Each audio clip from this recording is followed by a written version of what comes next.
fashion, throwing interceptions. But no, Favre this year was not that Favre.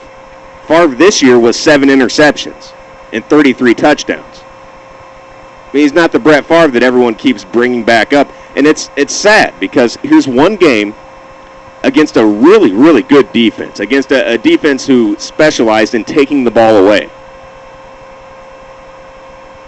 Right? One game. And because of this one game, this whole season that Favre has, which arguably was the best season of his career statistically, but this one game wipes that all out. All of a sudden, Favre's just being Favre. No, it's just typical Favre fashion, throwing interceptions.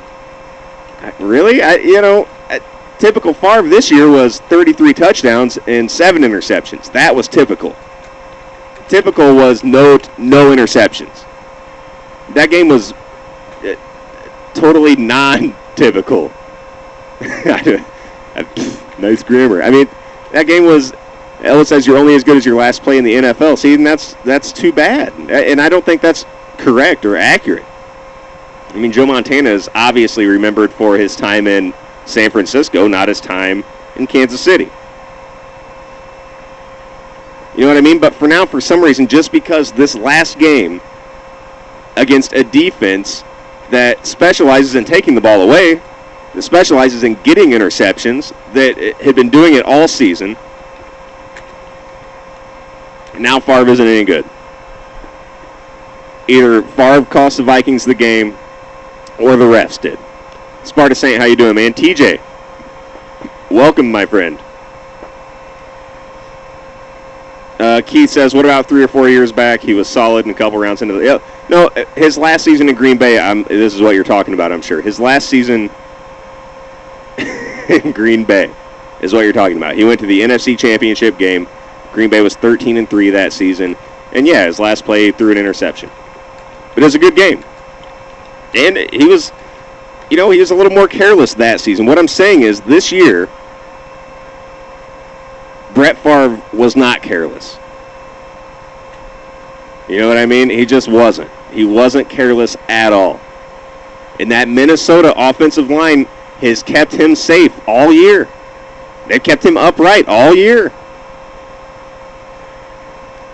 Kind of like that Colts offensive line has kept Peyton Manning up all year.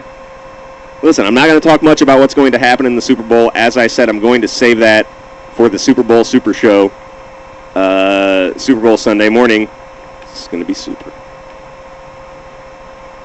But I will say this: I'm curious because all year long, Brett Favre has had great protection in Minnesota. Great protection, hasn't been touched. Same story in Indy. Peyton Manning hasn't been touched. And I know the Colts are the favorites going in. I'm just playing devil's advocate here. I'm like, yeah, but that Saints team figured something out, and they penetrated that Minnesota offensive line, and they were putting in some mean licks on Brett Favre. I mean, mean licks. Ellen says, don't play that. You don't want me to play the devil's advocate? All right. I'll play something else. I'll go play NBA 2K after Trailer Park Boys. How's that? Here, I'm just saying it's going to be a great game, and let's not just say, okay, Colts, easy, over. They're not going to touch Peyton Manning, so Colts win. Well, Brett Favre hadn't been touched all year either, just like Peyton. And you remember, you remember what happened, and Elwood, I know you do too, if you wipe the fan off for a minute and just think realistically. You remember a few years ago, like last season even, Manning gets some pressure in his face. He's not the same guy. I mean, didn't he? TJ says, didn't TJ call Colts Saints on the show 3 weeks ago? Are you third person in me? I mean, are you going third person? Are you going The Rock on me? All right. Yeah, you did. I mean, you did. And I forget what I said. I think I got it right, too. Yeah, I'm pretty sure I nailed it, too. Me and you both said that, I think. Right? Okay. But I'm just saying something to keep an eye on. No, I didn't have Vikes Colts. I had I had Saints, Chargers, or Vikes, Chargers. I had Chargers and somebody, and Chargers winning. I think I had Saints, Chargers winning. And as far as Saints says, Vikings gave him that game. They did, and it wasn't the refs' fault, and it wasn't Favre's fault. Yes, the refs blew some calls, but that happens in every game. I mean, like it or not, that happens in every game.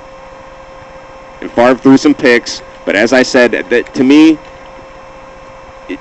he's getting all the credit for that, and we're not giving any of the credit to the defense that caused all these interceptions against a quarterback who hasn't thrown any all season. You know what I mean? Instead, it's we hate Brett Favre for it, but I mean, look at why he did it. I mean, give some credit to the defense. What about it? Listen, Brett Favre didn't make Adrian Peterson fumble the ball, right? Either did the refs. You know what I mean? It's the Vikings lost that game, and that's the truth. I mean, they lost it themselves. The Vikings, as a team, lost that game. You can't pinpoint one thing. You can't say Brett Favre lost that game or the refs lost that game. The Vikings lost. I mean, it was a good game. It was a really, really good game. It went into overtime. You can't ask for any better than that. You just have to capitalize, and you can't make mistakes once you get there. How about the 12 men in the huddle in overtime? I mean, that's not the ref's fault. Not Favre's fault. That's a Brad Childers problem. You can't have 12 guys in the huddle in overtime when you're one of the best teams in the league. You just have to know better. But nobody talks about that. We point out the things that can't be controlled. We point out refs and we hate Favre. It's just, I'm so tired of rushing to Brett Favre's defense every time that he's in the news, but I can't help it. People are just bad about banging on people that don't deserve it. And I feel it's my duty, like a public service I can do. All right, and for the AFC Championship game, no surprise. I mean, everybody had the Colts to win, and they did. Yeah, Sparta Saint says, I blame Childers more than Favre. Exactly. I mean, it's the whole thing. It's everyone. The whole team. That offensive line couldn't protect him. I mean, it kind of starts there. Listen, no quarterback in the league is going to make great throws and great decisions when they don't have time to throw the ball.